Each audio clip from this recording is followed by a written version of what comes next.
Hey folks, welcome to the 30 Days to Learn Adobe After Effects course. My name is Vincent Nguyen, and today in this lesson we're going to be exploring the three different types of camera tools within After Effects.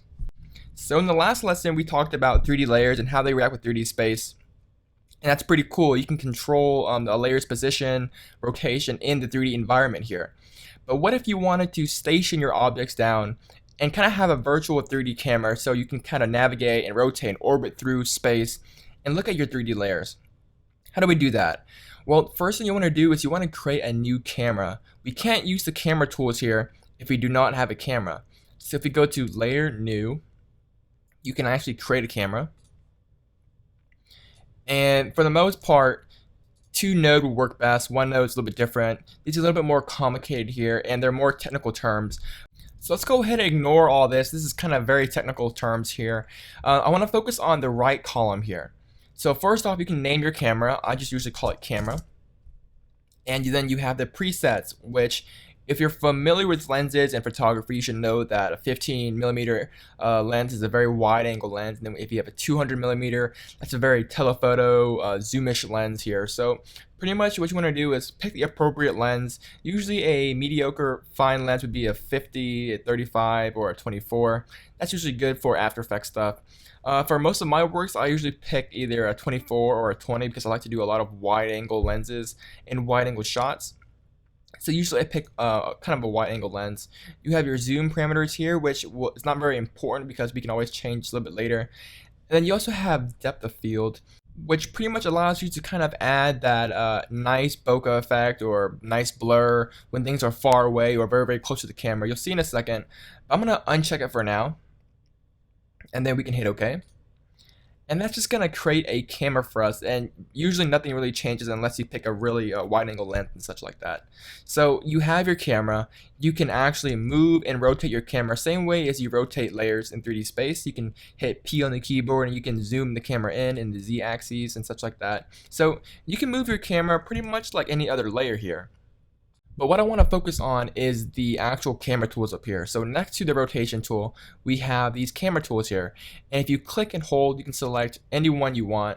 I like to hit the shortcut C to navigate through. So if you hit C on the keyboard, you can see that I'm navigating through the different types of camera tools here. So I say 3 when there's actually 4, and I say 3 because the unified camera tool is pretty much the tool that has all of these combined. If you have the unified camera tool and you have a 3-button mouse, you can navigate through the different types of tools by clicking. For an example, if I right click, I get the orbit tool. If I right click, I get the pan tool here. So the unified camera tool is pretty much all these tools combined, but I usually don't use it. The first tool I want to talk about is the orbit camera tool here, and this allows you to orbit around in 3D space similar to Cinema 4D's and 3ds Max camera here. So if I just click, I can kind of orbit around a center point here. You can kind of see what it does. It's just kind of orbiting around a central location, and you kind of orbit around, do all these cool orbit moves here. Very straightforward. The next tool is the Track XY camera tool, and this pretty much moves your camera in the X and Y axes, so you're physically kind of moving your camera in a different position here. So kind of like a pan tool. Now the next tool is the Track Z camera tool, and I use this tool quite a bit, and this allows you to kind of zoom in your camera, so you're actually tracking in the Z axis, so you're actually moving into 3D space here. And you can use this to kind of track and zoom into things. And if you hold down the Shift key on your keyboard, you can actually zoom in at larger increments. And this is a pretty useful tool for creating flybys or zooming effect or zooming into Earth and such like that. So as you can see, I have a very simple scene set up, just 3 cubes in 3D space. They're all in different positions in space. And you can see that if I zoom through them, you can see that they're just flat 2D layers in 3D space. Now I want to go ahead and talk about the additional options within the camera tool. So if I toggle down the switch, close the transform properties, we can see additional camera options. And as you can see, as before, we have the ability to change the zoom, and it's keyframeable here, as well as the focal distance, aperture, and blur level. And these are very standard photography terms, so you may want to brush up on those. But if I enable depth of field here, you can see that nothing happens. But if we change the focal distance, so as you can see, our center square layer is actually quite in focus and it's nice and sharp.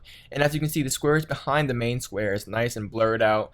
And this kind of simulates depth in real life, and it kind of adds the more realism that you would get in real life when you have depth.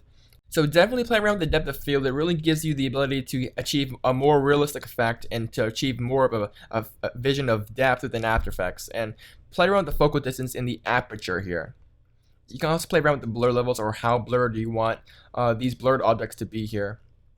Now, once again, the camera tool is a very complex tool. There's a lot to understand and there's a lot of concept to grasp, but I think that this should give you a general overview of how the camera tools work and how the camera works within After Effects. Now, in the next lesson, we're going to be talking about the different types of camera views and different types of perspective within After Effects for more precise positioning and such like that. So definitely look forward to that. If you guys have any further questions or comments, leave them in the forums and I'll get to them as soon as I can.